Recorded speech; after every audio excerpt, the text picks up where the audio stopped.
Level 1. Lay Auxiliary.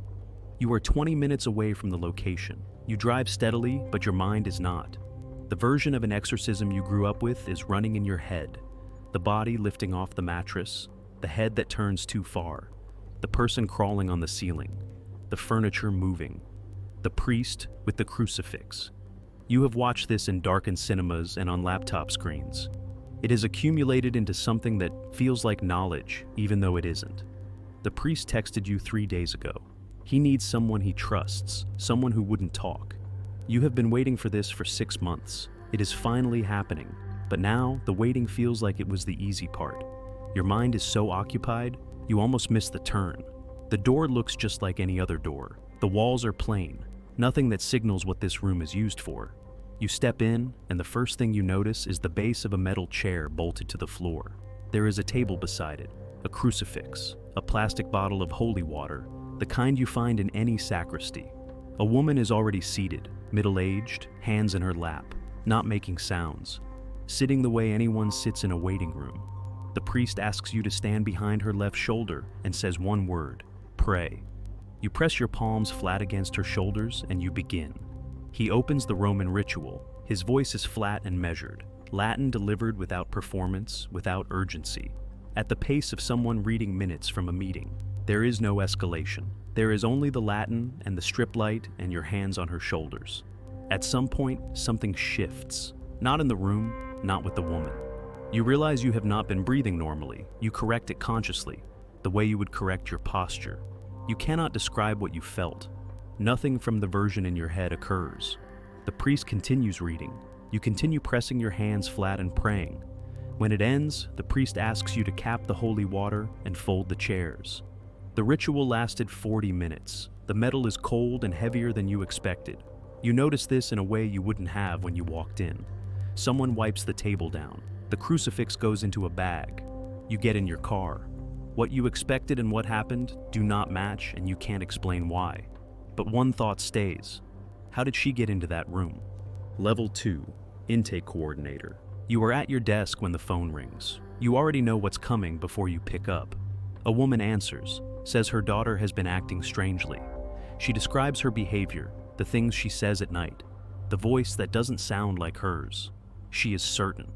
You can hear it in the way she speaks, the certainty that has been building in a person before they found the number to call. You listen. You take notes. When she finishes, you ask her the questions you always ask, not about what she witnessed, about the timeline. When did this begin? What was happening before it began? Has her daughter seen a doctor? You explain that this is the process, that it begins here, with these questions, in this office. Not with Latin and holy water, here. You refer most of them to a psychiatrist first, then a medical doctor. More than 99 out of every 100 cases end at that stage. Not because the claims aren't taken seriously, because they are taken seriously enough to demand certainty before anything else moves. You have learned to say this carefully.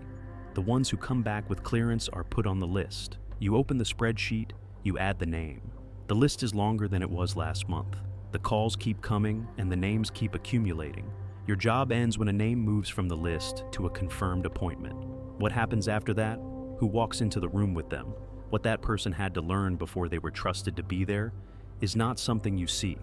That part belongs to someone who has spent years preparing for a room you never have to enter. Level 3, Mandated Exorcist. You have read the rite of exorcism, you know the theology.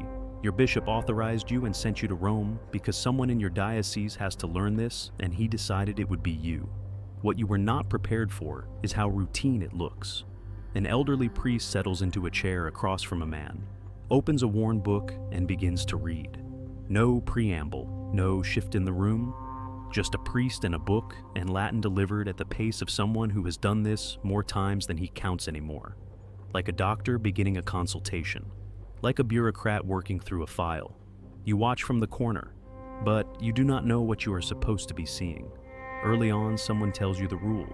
Do not engage in dialogue. Do not ask questions out of curiosity. They don't elaborate why, but you understand it is not a suggestion. 3 sessions a day, sometimes more.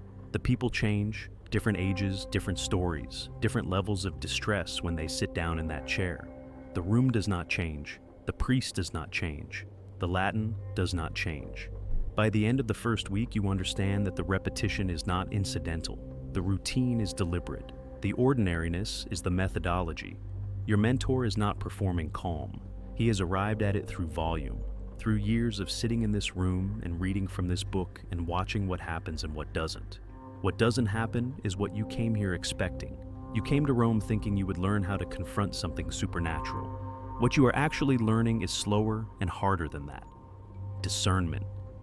How to read what is in front of you without acting on what you cannot confirm. How to sit with uncertainty and not move until you are certain. Your mentor never states the failure mode directly. He doesn't need to. You understand it from the questions he asks before a session, from the files he reads before he opens the book, from the way he refers cases back without ceremony when something doesn't align. Treating illness as possession is the thing the church cannot afford to get wrong. That understanding is what you are here to build. It takes longer than you expected. You fly back to your diocese. The room your bishop has arranged looks exactly like the room in Rome. Same plain walls, same table, same chair, same bolted base. You sit in it for a moment before anyone arrives. The difference is, there is no one else here to watch you. The cases are already on the list. The first appointment is starting now. Level 4, Diocesan Exorcist. The file on your desk has 3 documents in it: a psychiatric evaluation, a medical clearance, a referral note from the coordinator. You have read versions of this file more times than you can count. Fewer than 1 in 100 referrals that reach your desk is what the person believes it to be. The clinical eye develops slowly, and then it doesn't turn off.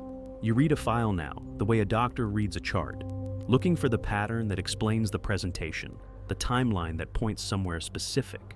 Most of what you do is not exorcism, it is triage.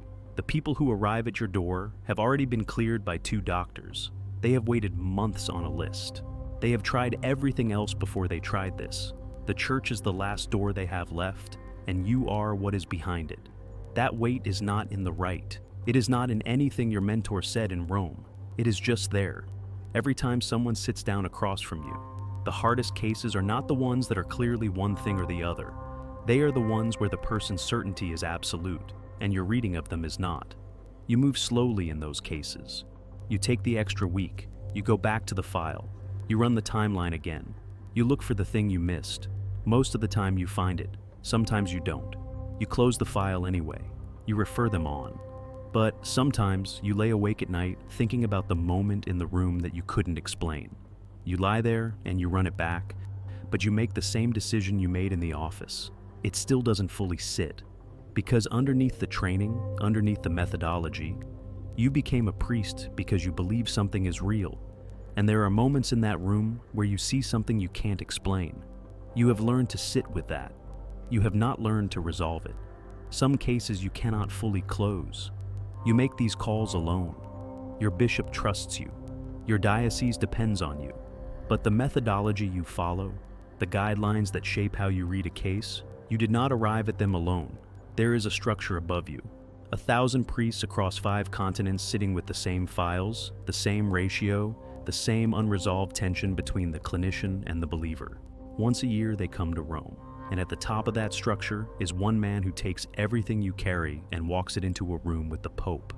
Level 5, President of IAE. You sit across from the Pope with a report in your hands. The room is quiet. You have presented to bishops, to cardinals, to conference halls full of priests from 50 countries. This is different. The report covers the global state of occultism, esotericism, and Satanism, the numbers, the trends, the countries where it is accelerating. You have spent years building something the church needed long before it admitted it did. The calls were always coming. The people were always arriving at parish offices certain of what was happening to them. The priests receiving them had no training, no guidelines, no one to call. You think about that.